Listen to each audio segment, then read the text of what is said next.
Boa noite a todos.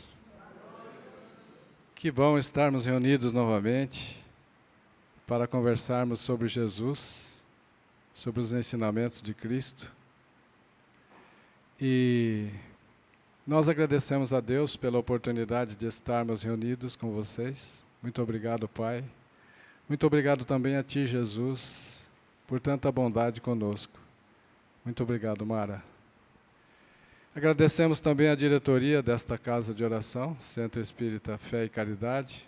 Agradecemos a presença de todos, encarnados e desencarnados. Eu queria ver se aumentava um pouquinho o som aqui, desse microfone. Você sabe onde é? Faz favor.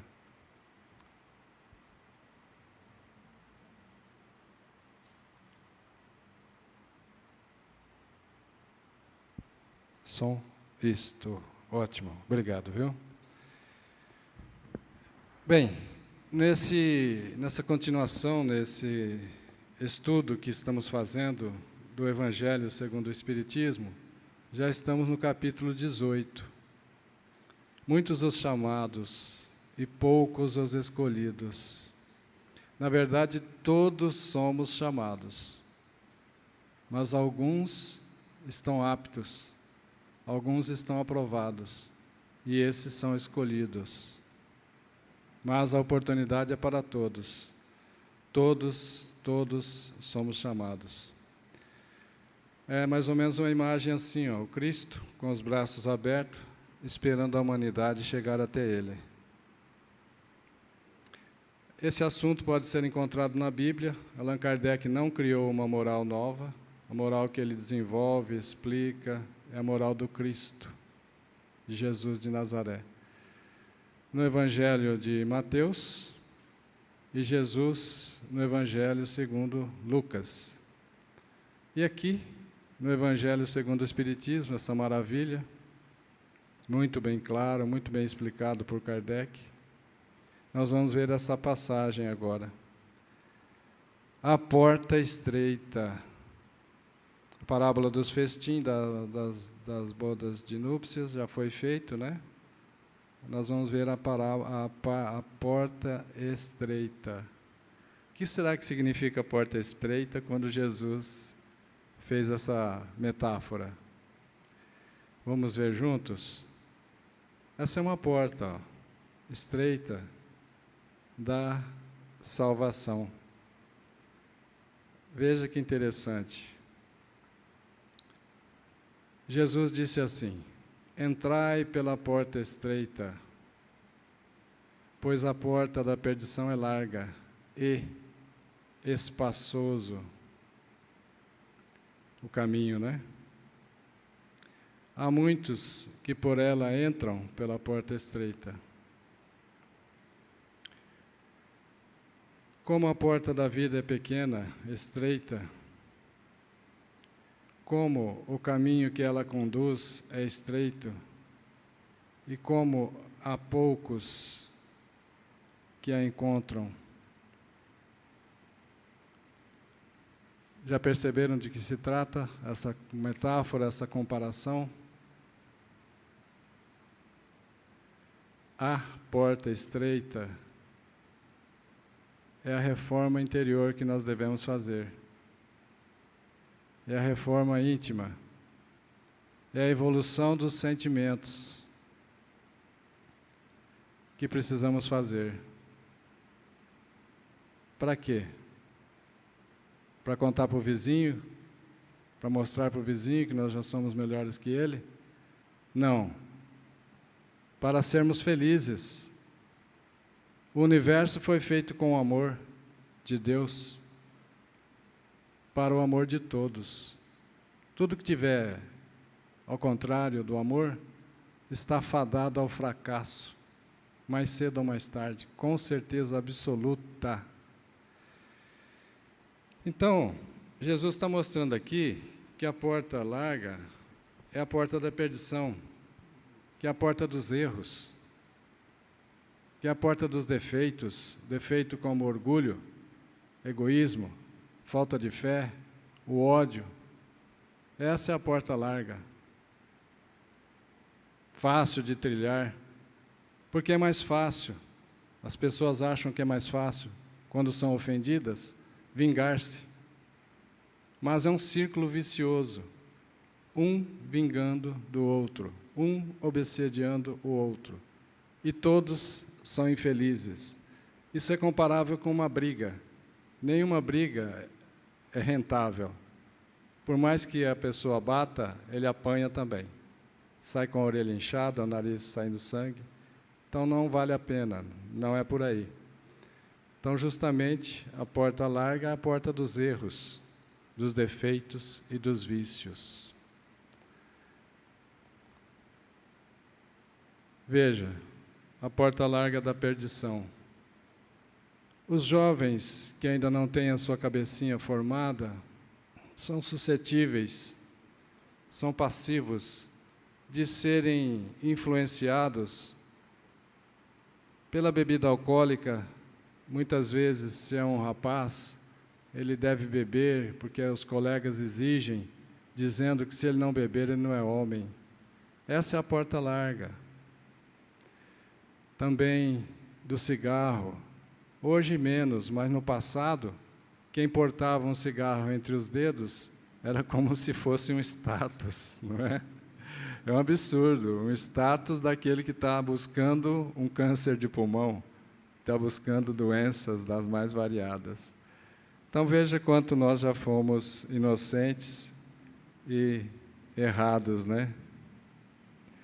E nessas portas largas, nós vamos encontrar os vícios, não só da droga e do cigarro, mas o vício da maledicência.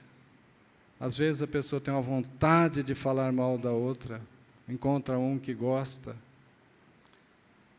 e aí fica difícil, né? Então tem que se fazer um esforço de trilhar pela porta estreita, de não falar o mal da vida alheia. Porque a porta larga de comentar a vida alheia, de julgar e condenar o próximo, isso é fácil. Por isso a comparação da porta estreita com a porta larga. A porta larga de buscarem apenas prazeres no mundo terreno é mais fácil do que dividir, do que repartir, do que compartilhar. Por isso, a porta larga é a da perdição. E a porta estreita é aquele que faz o seu esforço na busca de melhorar, na busca de ser hoje melhor do que ontem, se esforçar para amanhã ser melhor do que hoje. E eu repito e eu pergunto, para quê? Para ser feliz. Porque quem tem uma imperfeição é infeliz. Quem tem várias imperfeições é muito infeliz. Por exemplo, inveja. Quem tem inveja tem uma imperfeição. É infeliz. É infeliz. Está sempre torturado por ainda não ter aquilo que seu vizinho já tem. Um outro defeito, como exemplo, a inveja, nós já falamos. E eu esqueci, eu ia falar um outro interessante também. Mas são vários, né? Que nos tornam infelizes.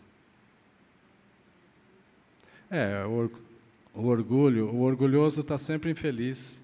Ele quer manter um luxo que lhe custa caro, que ele tem que trabalhar dobrado, que ele vai gastar a saúde para manter aquele luxo, porque o seu orgulho exige.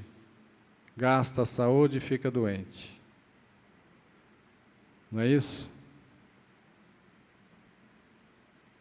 Os ciúmes, o que eu queria falar, tinha esquecido, é os ciúmes. Quem tem ciúmes tem um defeito. Vive torturado pelo ciúme.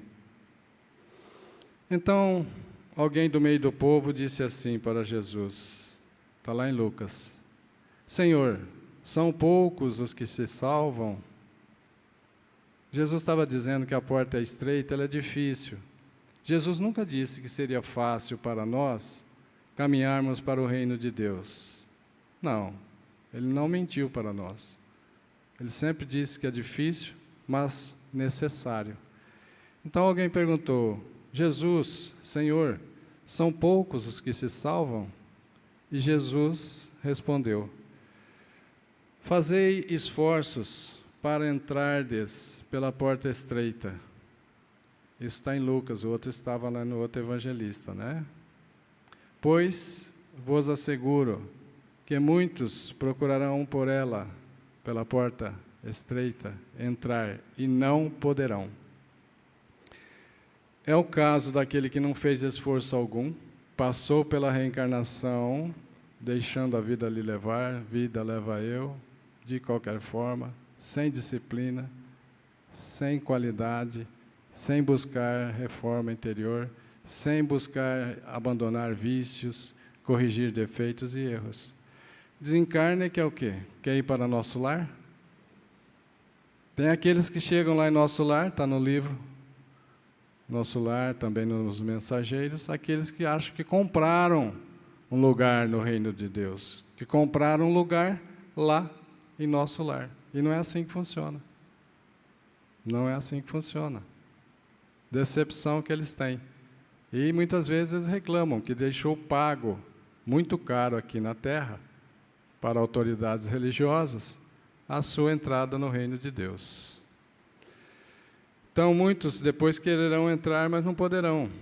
E Jesus continua: quando o pai de família tiver entrado e tiver fechado a porta, e que, estando do lado de fora, aqueles que estão do lado de fora, no umbral, por exemplo, começardes a bater à porta dizendo: Senhor, abre-nos. Lembram daquela senhora que bateu na porta de nosso lar à noite, querendo entrar e dando uma de vítima? E depois o chefe da segurança foi lá, a chamado de André Luiz, porque André Luiz queria deixá-la entrar com piedade, mas o chefe de segurança chamou ele e chamou Narcisa. Olha as manchas, ela tem 51 manchas, cada mancha dessa é um aborto que ela provocou, ela era uma abortista na Terra. Veja a empáfia, veja ela buscando entrar em nosso lar.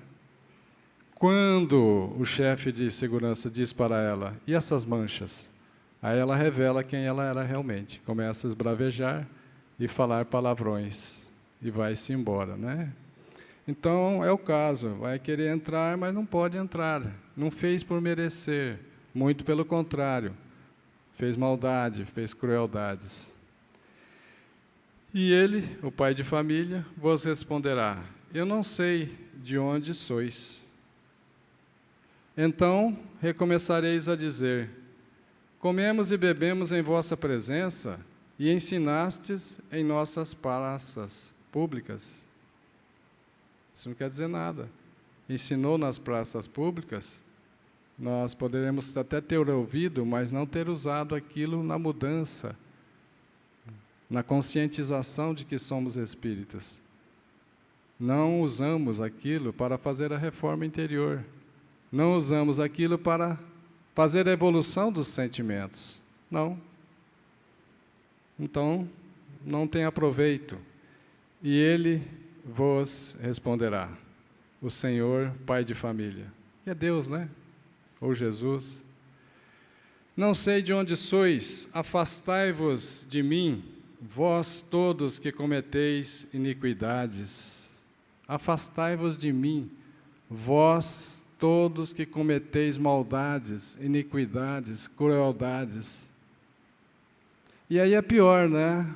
Porque aquele que cometeu esses atos, sabendo que estava errado, ele é mais digno de remorso, de um grande arrependimento, que lhe corroerá a alma, até que ele expie e corrija, repare aquele mal feito. E então haverá choros e ranger de dentes, quando virdes que Abraão, Isaque, Jacó e todos os profetas estarão no reino de Deus, e vós outros ficareis de fora, excluídos. Haverá choros e ranger de dentes em reencarnações difíceis, porque desequilibrou, desarmonizou-se espiritual e perispiritualmente. Então reencarna algumas vezes na cegueira, na paralisia, na idiotia, na hidrocefalia e etc. Não que todos esses casos são pessoas que tiveram erros, porque tem aqueles que escolhem nascer nessas condições também, mas por resgate. Nós não vamos achar que Chico Xavier tenha nascido com problema na vista porque era pagamento de reencarnações anteriores. Não. Normalmente o Chico pediu isso como uma dificuldade a mais para que ele enfrentasse e mantivesse-o na disciplina e na disciplina, conforme Emmanuel pediu. Então, haverá choro, ranger de dentes em reencarnações difíceis, dolorosas, de trevas. E quando virdes que Abrão, o pai, patriarca da humanidade, o profeta Isaac, Jacó e todos os outros profetas estarão no reino de Deus. Estarão, por exemplo, em nosso lar, estarão em colônias espirituais mais evoluídas que nosso lar, por exemplo. Claro que não precisa ser necessariamente nosso lar. Nosso lar está sobre Rio de Janeiro, a cidade de Rio de Janeiro. Existem colônias espirituais várias no país. Uma em São Sebastião do Paraíso, Minas, muito conhecida, e tantas outras, que eu não lembro os nomes agora, mas, com certeza, cada cidade tem uma colônia espiritual sobre ela. Até mesmo uma cidade pequena tem, pelo menos, um posto de socorro para atender aqueles que ali desencarnam. Porque nós que desencarnamos em Andradina não podemos ser acolhidos na China. Os chineses vão falar, nós não vamos entender nada. A cultura é diferente, os hábitos são diferentes. Cada cidade, com certeza absoluta, tem uma colônia espiritual sobre ela. E aí a gente lembra quando Jesus disse: deixai que os mortos enterrem seus mortos. Esses que estão na colônia espiritual se encarregam de acolher os recém-desencarnados. Nossos entes queridos estão em boas mãos. Então, verão que ficaram de fora. E virão do Oriente.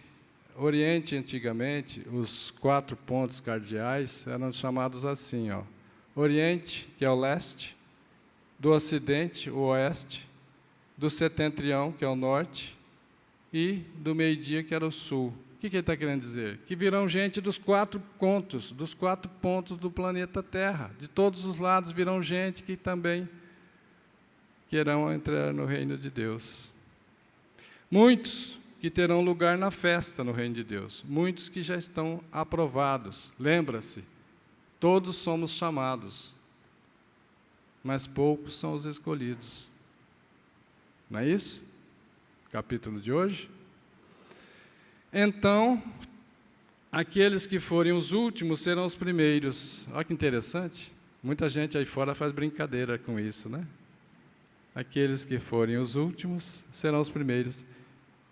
Aqueles que serão os últimos na terra, que são desprezados, mas continuam sendo humildes, que são explorados, mas continuam sendo honestos, percebem? Que são anônimos na terra, são os últimos, não são? Na terra, são os últimos. Muitas vezes são invisíveis, a sociedade não os vê, não os cumprimenta. Não os cumprimenta. Serão os primeiros no reino de Deus. Serão os primeiros nas colônias espirituais. Fica mais fácil de entendermos, né? Então, por exemplo, aquele caso do Jorge. Jorge era uma pessoa em Uberaba que tinha problemas de saúde, que tinha toda a dificuldade de um mendigo, e quando ele chegava lá, o Chico fazia a maior festa com ele. E o Jorge entrava e ia conversando com o Chico e dando risada com o Chico, e o Chico dava toda a atenção para o Jorge. Muitas pessoas achavam estranho aquilo, mas como o Chico dando atenção para um mendigo? Ele era o último, um dos últimos na Terra. Mas Chico via por dentro a alma, quem era Jorge. Tanto é que quando Jorge desencarna, Jesus vem buscá-lo. Está nas obras espíritas. Então Jorge era o último na Terra, mas é um dos primeiros no reino de Deus, por ser humilde, por ser caridoso, por confiar em Deus, por ter amor. Jorge passou aquela reencarnação num resgate. Porque quando a gente vê um mendigo na rua, a gente acha que ele foi mendigo nesta vida e em todas as reencarnações. Não é verdade, não. Quando a gente via um escravo, como consta nas obras espíritas e nas obras também do ensino público, a gente acha que aqueles escravos foram escravos a vida toda, e não é assim. Emmanuel era o senador Públio Lentulus, senador arrogante, orgulhoso, está na obra há 2000 anos. Ele desencarna e reencarna de novo, está na obra seguinte, há 50 anos depois, com Chico Xavier e Emmanuel. Como é que nasce o senador? Arrogante, orgulhoso. Como é que ele nasce? Escravo, Nestório. Percebem? E os que forem os primeiros serão os últimos no reino de Deus. Aqui, os que forem primeiros, aqueles que se autoproclamam os primeiros, aqueles que se autoelegem primeiros, aqueles que se posicionam nos primeiros lugares da sociedade, da economia, e que muitas vezes essa riqueza é fruto de propina, é fruto de roubo, é fruto de exploração do próximo. Na Terra eles são os primeiros, são reverenciados, são homenageados, mas serão os últimos no reino de Deus e só entrarão depois que mudarem. Portanto, não invejemos os ricos, poderosos, políticos e autoridades, porque eles estão semeando. E é interessante que as culturas têm datas diferentes entre o plantio e a colheita. Se você plantar alface, em poucos dias você colhe. Mas se você plantar café, você vai colher com 5 anos depois. Laranja, 5, 6 anos depois. Esses que estão sorrindo, normalmente esses que estão semeando na maldade, na injustiça, eles estão felizes, estão na semeadura. E muitos de nós falam, não, mas ele faz tudo errado, ele é maldoso, ele é cruel, ele é injusto, e está feliz. Calma, ele está semeando. Ele está semeando. A colheita depois. A colheita é que haverá choros e ranger de dentes. Por quê? Porque o plantio é livre, mas a colheita é obrigatória. Lei de causa e efeito, lei de ação e reação. Não invejemos essas pessoas, oremos por eles. Conforme está no Evangelho segundo o Espiritismo, no capítulo 10, capítulo 11, amar ao próximo como a si mesmo, está lá, caridade para com os criminosos. O que devemos aos criminosos? Devemos algo? Devemos. O quê? As nossas preces, as nossas orações. Então, esses que estão hoje na injustiça, na crueldade, na maldade, que muitas vezes é invejado, vão ter colheitas desagradáveis. O problema é que a gente nem vê, nem sempre a gente consegue ver aquele que hoje está semeando e quando ele for colher. E a gente não vê também esses que estão colhendo hoje, como eles semearam lá atrás. Deus é justo, portanto as aflições são justas. Deus é justo. As aflições nossas são justas. Se a causa da aflição não é desta vida, é de vidas anteriores. Portanto, sejamos corajosos. Eu falo para mim mesmo, tá? Sejamos corajosos de enfrentar as nossas dificuldades, as nossas aflições. Isso está em Lucas, né? Eu queria mostrar para vocês a tabela, nós já construímos ela juntos. Aqui embaixo estão os principais defeitos do ser humano. A falta de fé, o orgulho, o egoísmo, o ódio. Lá no alto, as principais virtudes do ser humano. Os talentos do ser humano. Jesus pediu para que desenvolvêssemos os talentos. A fé, a humildade, a caridade, o amor. Para baixo, trevas, a imagem escurece. Maldade, imperfeição, infelicidade. Para cima, bondade, perfeição e felicidade. Então, a porta estreita é sair daqui, dessa região de inferioridade, desses sentimentos defeituosos, fazer a evolução dos sentimentos. Curioso que o egoísmo, que é o ato de querer só para si,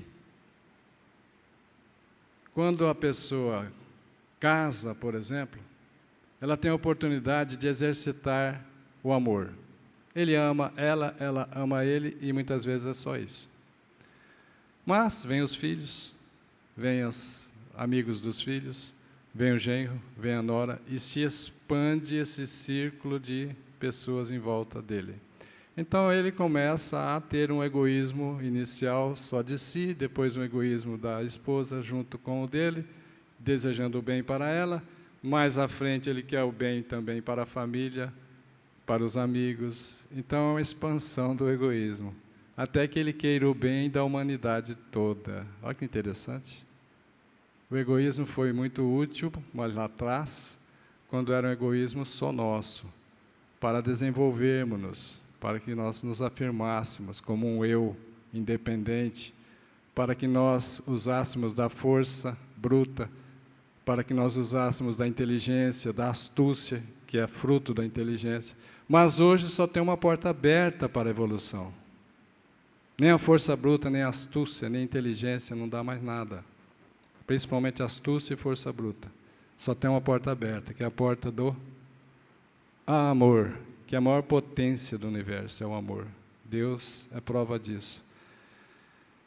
Então veja, para sair dessa região aqui, pela porta estreita, evolução moral, reforma interior, reforma íntima, praticar o Evangelho, compreender e praticar o Evangelho, porque só compreender não pode, tem que praticar o Evangelho de Jesus, que é a lei de Deus, que é a lei de amor, percebem?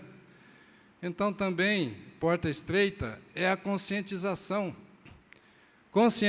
de que somos espíritos. Muitas vezes nós nos deixamos levar aí fora, saímos de manhã a correr atrás de sombras, que não vamos levar, que não acrescenta na nossa felicidade futura. Buscamos coisas, brigamos por coisas que deixaremos na terra. Não levaremos nada. Nós só levaremos os defeitos e as virtudes, com certeza absoluta. Ou vocês já viram algum enterro ser acompanhado de uma carreta com os móveis, com os veículos do falecido? Não. Nem gaveta no túmulo também não tem, nem no caixão. Então veja, nós temos que nos conscientizarmos que somos espíritos. E o que é útil para o espírito? Isso nós temos que buscar. O ser humano deve fazer grandes esforços para vencer suas más tendências, e poucos de nós se submetem a isso.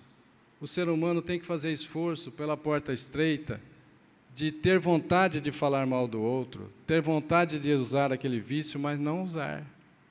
Isso é difícil. Por isso a porta é estreita. Muitas vezes desprezais o vencido.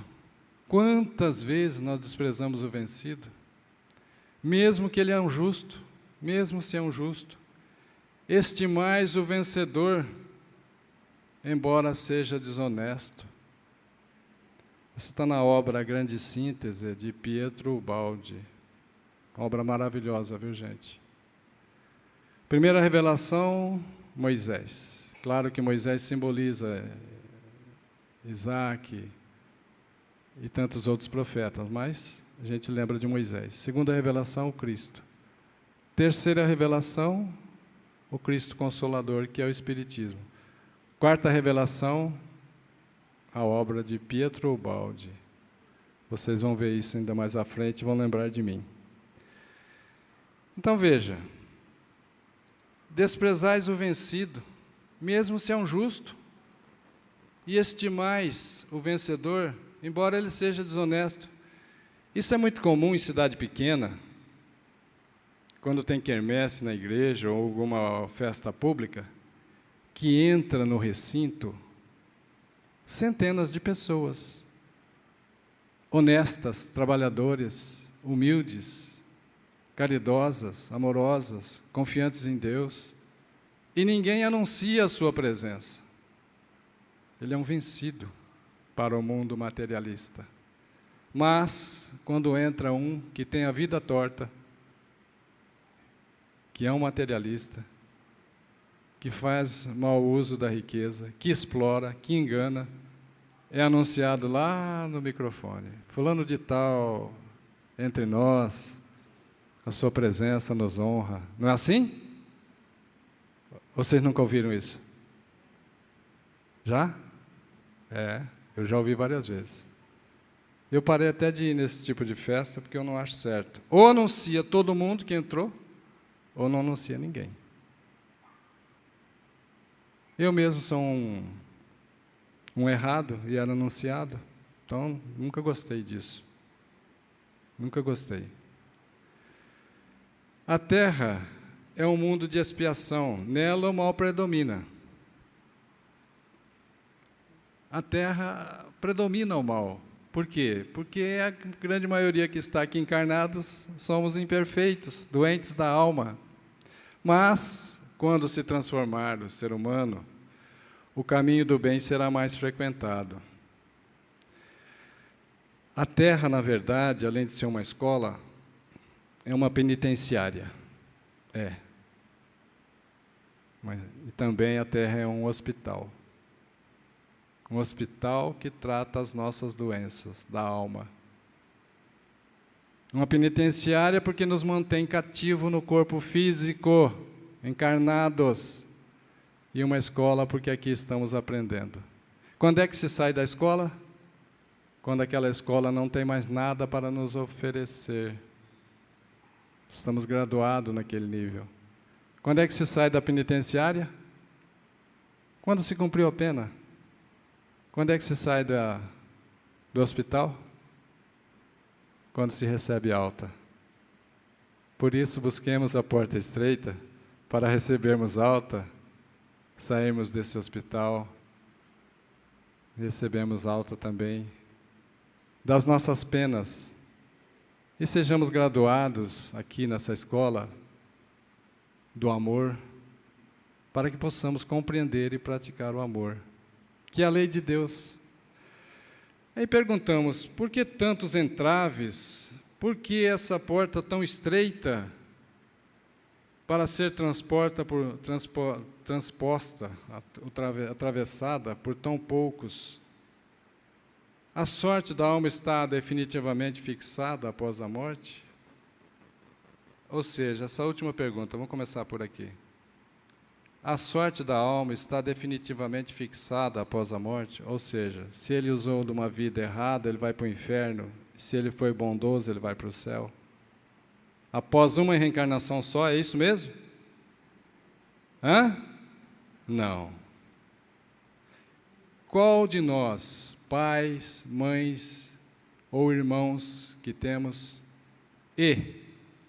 após ele ter errado, a gente manda ele para uma situação sem retorno, para o inferno, por exemplo?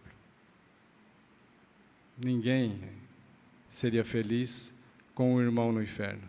Ninguém seria feliz com o filho no inferno. Ninguém seria feliz se seu pai, um ente querido qualquer, estivesse no inferno. Não existe o inferno. Existem pessoas criando infernos para a sua consciência, no erro, na crueldade e na maldade. Percebem? Então, a morte não está definitivamente selada, definida, porque nós temos reencarnações. Agora, então, por que essa porta tão estreita? Essa dificuldade de atravessá-la? Porque nós estamos já acostumados com o erro de milênios. Para sair do erro é difícil. Eu não sei se vocês já tiveram uma experiência assim. Quem deseja largar de fumar, quem deseja também largar de beber, bebida alcoólica, tem uma dificuldade.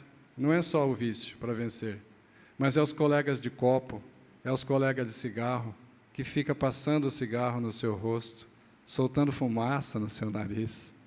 O outro oferece a bebida alcoólica que você já largou.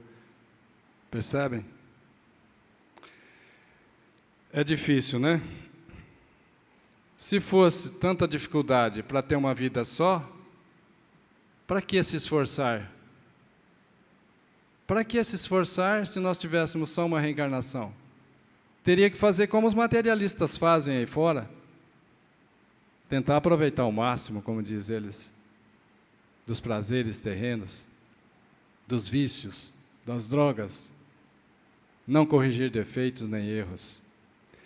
Então, se tivesse uma única encarnação, o homem estaria sempre em contradição consigo mesmo e em contradição com a justiça de Deus. Se nós existíssemos só do berço ao túmulo, seria uma contradição às nossas vidas. A vida de Chico Xavier seria uma contradição, perdeu tempo. Mas não é assim, né? Nós temos várias reencarnações. E estaríamos também em contradição com a justiça de Deus. Porque se nós tivéssemos uma reencarnação só, por que crianças nascem com câncer? Doloridos, sofridos. Por que uns nascem na riqueza, outros nascem na pobreza? Por que uns têm tanta dificuldade de ter algo material e o outro tem aquilo de mão beijada? Por que as doenças? Então não foi bem dividido a justiça de Deus para nós que tivemos uma reencarnação só? Veja que é incoerente uma reencarnação só. Por isso a reencarnação. Por isso a reencarnação é uma lei natural. Quer a gente compreenda ou não, quer a gente aceite ou não, a reencarnação é uma lei da natureza, assim como a gravidade é uma lei da natureza. As leis do mundo físico foram feitas pelo mesmo Deus que fez as leis do mundo moral. Com a pré-existência da alma, com o fato da alma existir antes do berço, e a reexistência da alma, o fato dela continuar existindo após o túmulo, com a pluralidade dos mundos, hoje, aquele telescópio espacial James Webb já estimou 3 trilhões de galáxias. 3 trilhões de galáxias.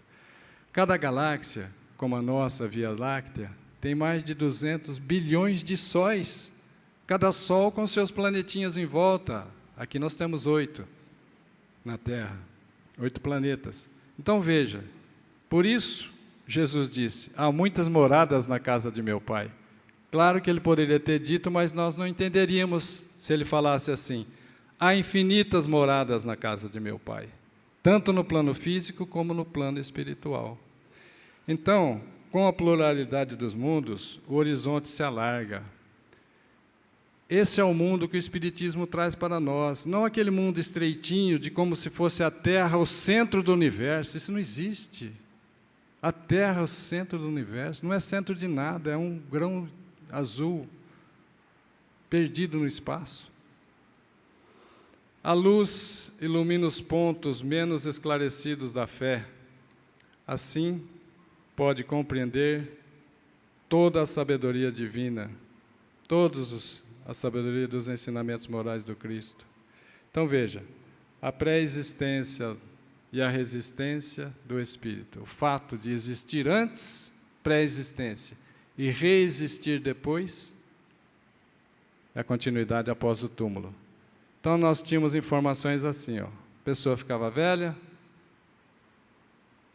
ia em decadência, desencarnava. No outro lado, nas maternidades, nós tínhamos crianças nascendo, crescendo e ficando velhas. E esse ciclo se fechava. Mas nós não sabíamos que tem um intervalo aqui no meio. Um intervalo entre as reencarnações. Não se suspeitava que existia reencarnações alguns anos atrás. Pela grande maioria. Claro que a minoria já sabia disso.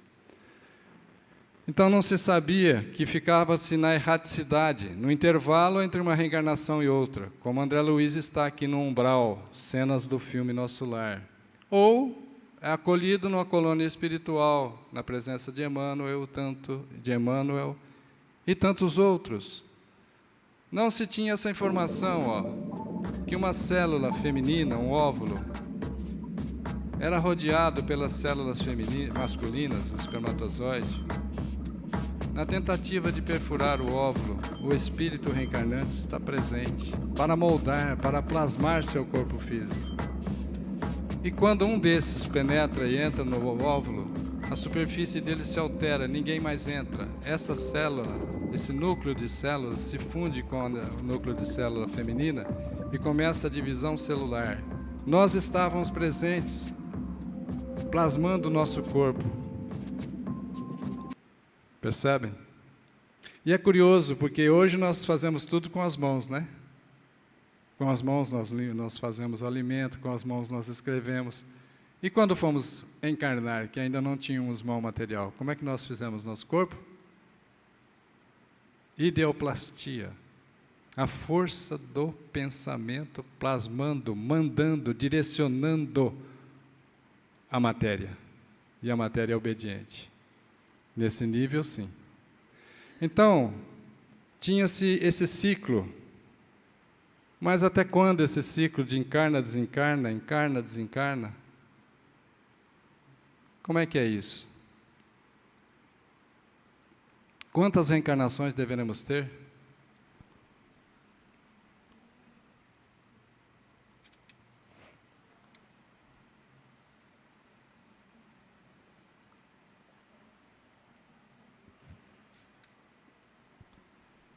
Vocês não estão querendo falar, estão calados, estão armando alguma para mim, mas vamos lá, né?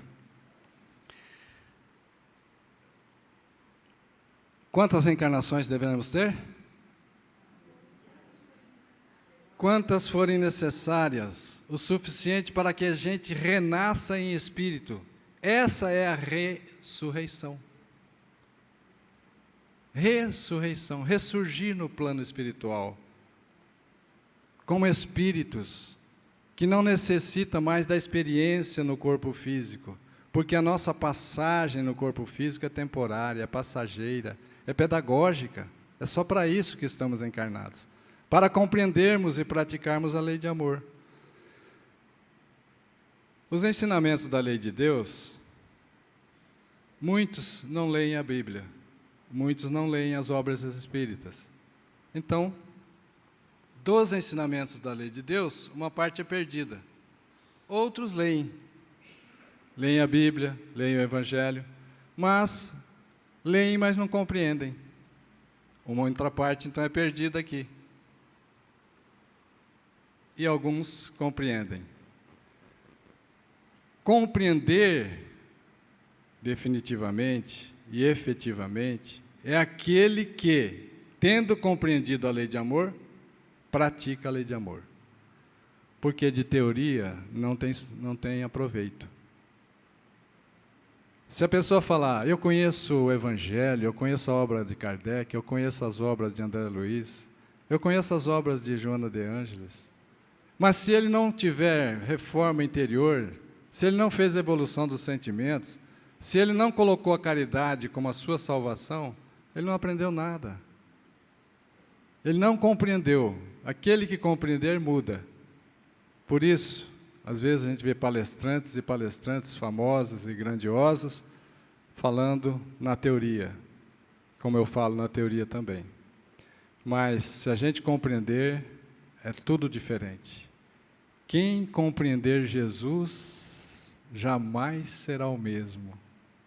Será feliz e será amoroso. Então, por isso, muitos são os chamados. Por isso, todos somos chamados, mas poucos somos escolhidos. Mas o Espiritismo vem multiplicar o número dos chamados pela fé que proporciona. Multiplicará também o número dos escolhidos. Mais 5 minutos, pode ser? De prazo? Como é que está? Pode ser? Para sermos escolhidos, não perguntarão para nós, nessas colônias espirituais, não perguntarão para nós no reino de Deus, quanto tinhas na terra? Em moedas, ou em bens materiais, ou em veículos. Que posição ocupavas? Era príncipe ou operário? Não, não vai perguntar. Qual era a sua religião? Muito menos isso, viu, gente? Ninguém vai perguntar para nós se nós éramos espíritas. Não. Que títulos possuías? Mas perguntarão para nós, o que trazes? Menos defeitos? Ótimo. Mais virtudes? Excelente. Que bem fizestes? Quais as suas obras? Quais as suas obras? Estamos lascados, não estamos? Como diz no verbo popular. Quais defeitos ainda tens?